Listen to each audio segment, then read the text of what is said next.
Sport on Barton FM is sponsored by Easy Buy. Welcome to Football Chat, focusing on the Humber Premier League. Coming up, Liam Graham, the manager of Barton Town Reserves, and Dean Cressey, the assistant manager of Walkington AFC. I'm talking to Liam Graham, the manager of Barton Town Reserves. Good 3-0 win on Saturday, Liam. Yeah, excellent win. Probably a performance that was long overdue. We've been unlucky in lots of games, obviously at the back end of last season, and then obviously the opening game we went against West Ella. Lots of positives to take, but ultimately, we came up short on the opening day going down. So Saturday's result was massive for us in terms of that's a stepping stone for the season for me and for the lads now. So yeah, really important result. And have you retained a lot of players from last season, or is it a new group this year? No, we've retained all right. We've retained a lot. We've also brought in 3 or 4 young lads that we're excited to see. Some are obviously old and bold, and you need them in this league because this league's a physical league. So yeah, really happy with the retention of the squad, and then the 5-6 lads that we have brought in have either played for us before and know a little bit about us, or are young lads that are keen to learn, and obviously there's no better place, in my opinion, for them to learn than here in the setup that we've got. So yeah, happy with the squad. Have you got some players that would be pushing for first team opportunities? Yeah, I mean we had to do a bit of shuffling about on Friday and Saturday last week. We Tad Dixon moved up into the first team on Saturday, and then tonight we've had Bryn Everett. He's involved in the squad as well. Both young lads. Both with a bit of time and a little bit of experience around them. Hopefully can make the step. But there's certainly 3 or 4 more that are in there that are good enough or have got the ambition to play in there. So yeah, we're confident we're doing the right thing in the reserves to give the younger members of the squad chance to develop first and then push them in. And in Rob as the first team gaffer, he works full time in the game with kids, so he knows exactly when the time's right for us to make that next step for him. So yeah. What are the hopes for this season? How well do you think you can do in the league this season? It's always a difficult question. Yeah. We play football every Saturday. In my eyes, we play because we want to win. I've been burnt in previous years. Sometimes we've got away with it and we've been successful. But I'm very much, it's a game by game season for us, and it's about preparing physically and mentally for each game, and putting a side out to compete each Saturday. And come each Saturday or each midweek game that we play, it's about that game and that particular result and winning for me. So I think the message I'll give is each game at a time, and we'll see where we are, and develop as a group of players. We're a reserve side, remember, so it's about showing development. It's about showing signs that each week we were improving, but ultimately it's still a team. You play team sports to win, and so that's what we're hoping to do each Saturday, and we'll just see where we are when we are. So it's obviously a strange period of time at the minute with COVID and the uncertainty. So should we be looking at April, May next year's fixtures? No, there isn't even any for the Humber Premier League at the minute. They're only there till the 31st of January to give us half a season. So we've played everyone once. Each game by each game, I think is the way. We're lucky with how the fixtures are landed. Out of the first 15, we've got 10 at home. Right. So, and we've got to make it tough to come here and get points on a good surface, and with the facilities we've got, we're going to make it tough for sides to come and break us down each week. Who have you got on Saturday? With no game this week, so yeah, right. bit unfortunate with that one. The East Riding County Cup competitions take place on Saturday, right? So that means obviously we're going without a game, being a Lynx FA affiliated side playing in the Humber Premier League. Having just won 3-0 at home on Saturday, it'd have been nice to bounce straight Yeah. into another one. So yeah, a little bit off about that, and Right. you know, it's that's just the way it is. But the next one's South Cave at home on the 10th. You know, South Cave were sat top and pretty before lockdown, so yeah, that'll be a tough game as well. But as every game is in that Humber Premier League, every game's a tough game, and you know, everybody can take points off everybody. So yeah, we'll be looking forward to that game following Saturday's performance and result. Brilliant. Thanks a lot. No worries. Cheers. All the best to you. Cheers. Thanks a lot. Thanks, Lee. I'm talking to Dean Cressey from Barton, the assistant manager of Walkington, and last Saturday I visited Barton Town. Obviously didn't see the game, but looking at the results, I'm guessing it didn't go too well. No, not really. And to be fair, listeners, me and you can actually see each other while we're recording this. And I think you were chuckling a little bit there, Richard, which isn't very nice, really. No, sorry. No, it was a horrible day. We can't gloss over it. I didn't think it was a 3-0, if I'm honest.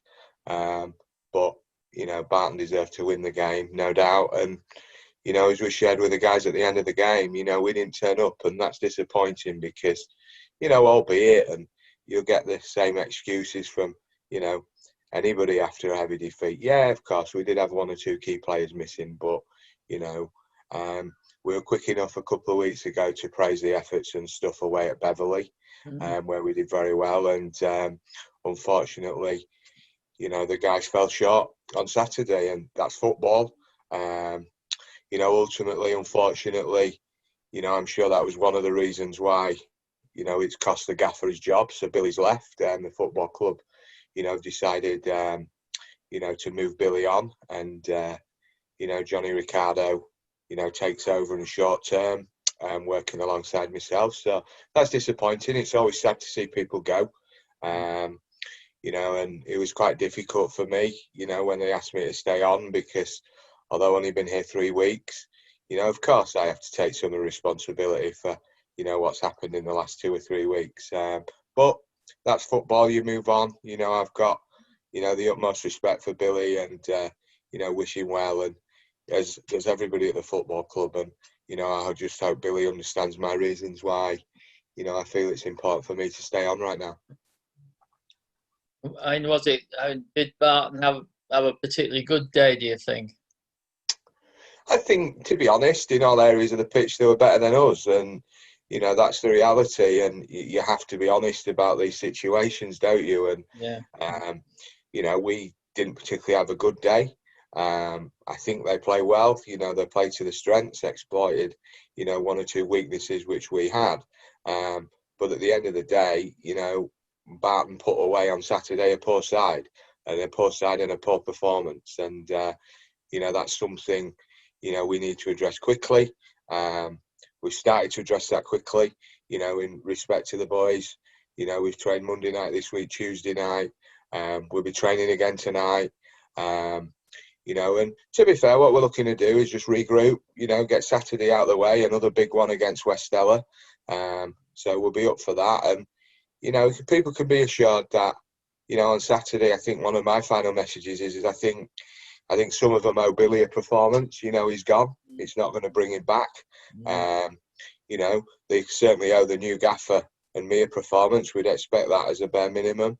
But I think the football club in general, because Saturday isn't what we're about, it wasn't acceptable. And to be fair to the guys in training and on social media and stuff, they're in good spirits. They accept that. And I think that's the important thing, isn't it? If you accept the praise when you've done well, and that doesn't necessarily mean you've always got the right result.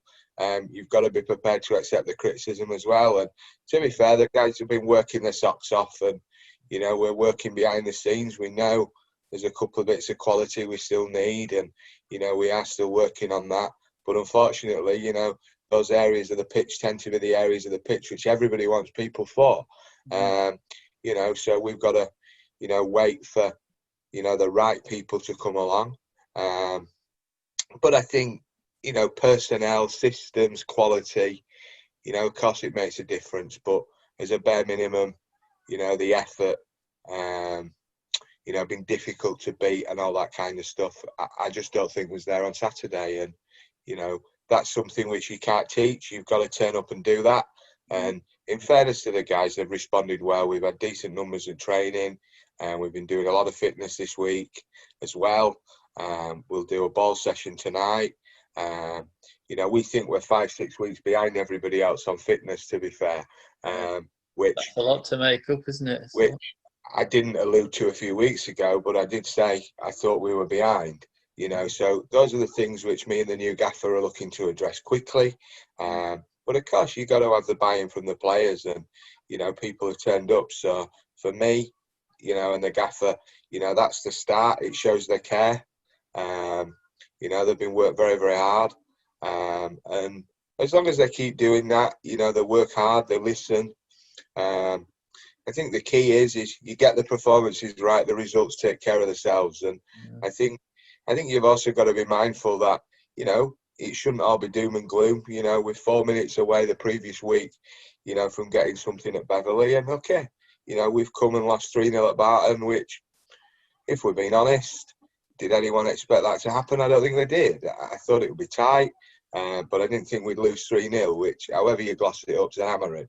But as I said to somebody the other night, I think on Tuesday night when I popped into Marsh Lane, bit of banter going on, as you can imagine. It's not where you finish on the 1st of October, it's where you finish at the end of April. So exactly. We'll see where we are then. We'll see where we are then, shall we? Yeah. Well, I mean, sort of like you compare your result with the one at Barton, it's typical of the Humber Premier League, isn't it? Anybody can give anybody a game. I think that's the point, and I think, since we started doing this, I think that's something I've alluded to every single week. If you turn up and you're not on it, anybody can beat anybody. And, we're the first to say at Walkington this year, that, how we get up like we were last year, top 4-6, maybe not. But at the end of the day, it should have been a lot closer than that, shouldn't it? And we know that, and I take my share of responsibility for that. But now you can feel sorry for yourself, or you can dust yourself down. And, I think I'm on a bonus, by saying the phrase, but positivity breeds positivity. We can't control the Barton game now. That's gone.